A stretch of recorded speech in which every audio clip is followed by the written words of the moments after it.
Prezados e prezadas, estudiosos e estudiosas, estamos aqui para mais uma aula desse período de aulas remotas, pandemia, coisa e tal. E estamos falando de um tema fundamental na formação acadêmica de vocês, na formação pessoal de vocês, que é a questão da produção da leitura. E desde então, ao falar de produção de leituras, criamos uma amálgama entre o que é ler e escrever numa relação quase que indissociável. Nós começamos a falar sobre isso quando discutimos lá ler de verdade a partir de gêneros de textos que nós chamamos de gêneros acadêmicos, que é o fichamento, o esquema e o resumo. Eu até fiz uma crítica, que na escola a gente fazia um negócio que eu chamei de troço, que é aquele monte de palavras que a gente montuava e achava que era resumo, que a gente estava fazendo, entregava para o professor e ainda ganhava nota ainda, para sacanear ainda mais. Então, existe uma crítica muito pesada no meio acadêmico, sobretudo nas áreas docentes, que é assim, a escola básica não tem conseguido ensinar, não tem conseguido fazer com que os alunos aprendam a ler e a escrever. A ler porque trata a leitura como algo assim instantâneo, muito simples, tipo Nissim Miojo, sabe?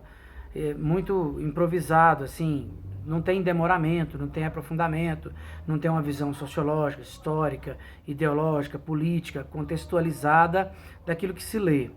E também não se escreve, porque o que se escreve é muito encaixotado, sabe? É quase que uma coisa fabricada, um discurso pré-pronto. Um pão de queijo que você compra já só para assar, Então, é muito complexo o modo como a gente lida com a escrita na escola. A gente aprende modelinhos, E ali a gente faz tudo dentro daquele modelinho. Tem gente, por exemplo, que vai estudar para Enem, na época que estudava para vestibular, aprendia aquelas fórmulas rígidas, de escrever e jurava que aquilo lá era escrita. Não, aqui nós vamos falar da escrita no sentido macro mesmo, como elemento da cultura humana, assim como a leitura como algo da cultura humana. Então estamos falando intimamente do processo de letramento das pessoas. Vocês que estão nos cursos superiores, vocês que estão principalmente começando os cursos superiores, embora tenhamos entre nós aqui, nesse primeiro período, nessa disciplina, pessoas muito instruídas já, com outras formações e outros cursos, essas pessoas têm uma facilidade, porque elas já transitaram por um caminho mais longo, mais demorado de estudo, principalmente se ela fez um curso mais consolidado, mais alicerçado na linguagem, como é o caso, por exemplo, do curso de História, do curso de Letras, do curso de Direito, Esses 3 cursos com os quais eu estou lidando nesse semestre, todos 3 são muito alicerçados na linguagem, A linguagem é a base desses cursos. Eu fico pensando aqui, se você não aprende a ler e escrever, não tem como se tornar um bom profissional nessa área. Então vamos lá, Estamos falando sobre a produção de leitura, sobre o processo de como a gente passa de uma leitura simples para uma leitura complexa, de uma leitura que era apenas decodificativa para uma leitura de entendimento, de compreensão e de trazer essa leitura para aquele indivíduo leitor, para aquela pessoa que lê, para que ela possa desempenhar um papel social de crítica, de visão de mundo, de leitura aprofundada das coisas que acontecem nesse mundo do ponto de vista da sociedade, da história, da cultura, da ideologia, da ética, da política, o escambau, É por aí. No caso da escrita, a ideia é basicamente a mesma, complexificar a visão de escrita, mas também perceber que a escrita não é um caixote, a escrita não é uma forma, a escrita não é um dado pré-pronto que você utiliza. Se fosse assim, se a escrita fosse algo assim já muito marcado, não teríamos tantos escritores geniais como temos, Se você pegar um livro, por exemplo, do Dostoiévski e ler, você vai perceber um tipo de escrita específica. É foda porque aí para você ler em russo já é mais complicado, Ou não? Tem alguém que lê em russo? Tá russo, Sacanagem. Eu li, é claro, Dostoiévski, mas eu li já traduzido para a língua portuguesa. E mesmo assim, você percebe uma densidade discursiva específica em Dostoiévski. Mas vamos falar então de escritores brasileiros, Se você pegar lá o Machado de Assis, você tem uma complexidade lá, Memórias Póstumas de Brás Cubas, né? Dom Casmurro. Lê pra você ver essas coisas, né? Lê lá A Cartomante. Você vai se apaixonar pelo estilo do cara. É o bruxo do Cosme Velho, é um monstro sagrado. Eu brinco que ele é um ET, né? Acho que o primeiro ET que veio pro Brasil foi o Machado de Assis. Depois tem outros ETs, né? O Guimarães Rosa. O Guimarães Rosa é o meu preferido. Se você ler, por exemplo, A Terceira Margem do Rio, aliás, quem tiver condições, eu gostaria que fosse na internet e baixasse para ler. São textos pequenininhos, são 2 contos, né? A Cartomante do Machado de Assis e A Terceira Margem do Rio, do Guimarães Rosa. A Terceira Margem do Rio é um negócio de louco, assim. Eu já li umas 15 vezes o texto e chorei umas 18 vezes. Algumas vezes, assim, eu parei no meio para chorar, sabe? Nossa, é forte demais. Qualquer pessoa que tem uma relação ou difícil com o pai, ou de muito amor com o pai, tanto faz, tanto difícil quanto de muito amor, vai se identificar muito com aquela história ali. E é um conto genial, sabe?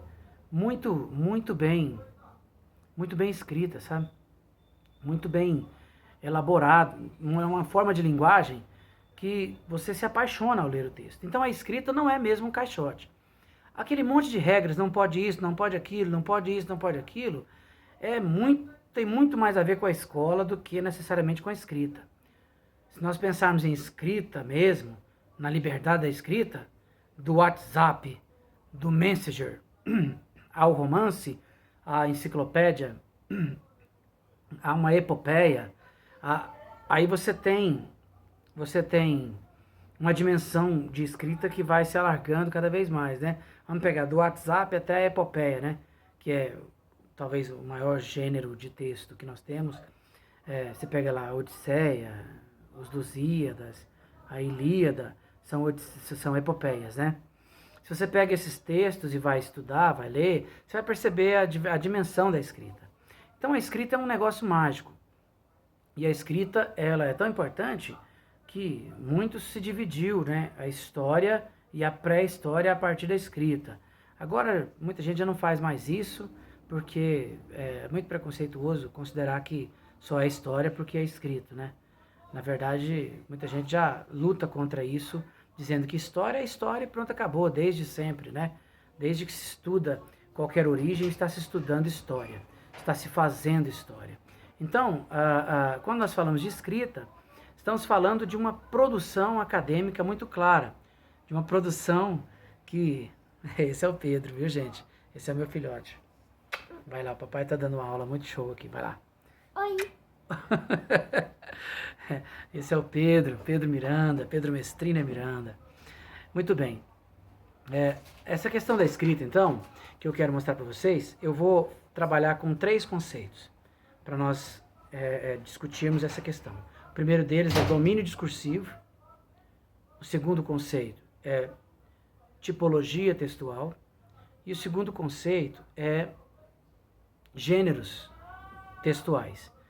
Esses 3 conceitos, eles estão amarrados uns dos outros, certo? Eles convivem, eles sobrevivem na produção da escrita social, na produção da leitura social. Então, nós estamos falando de tentar tirar de nós o estigma de escrita enquanto algo pré-pronto, enquanto leitura pré-pronta, certo? Então, leitura complexa, escrita complexa, leitura ampla, escrita ampla, certo?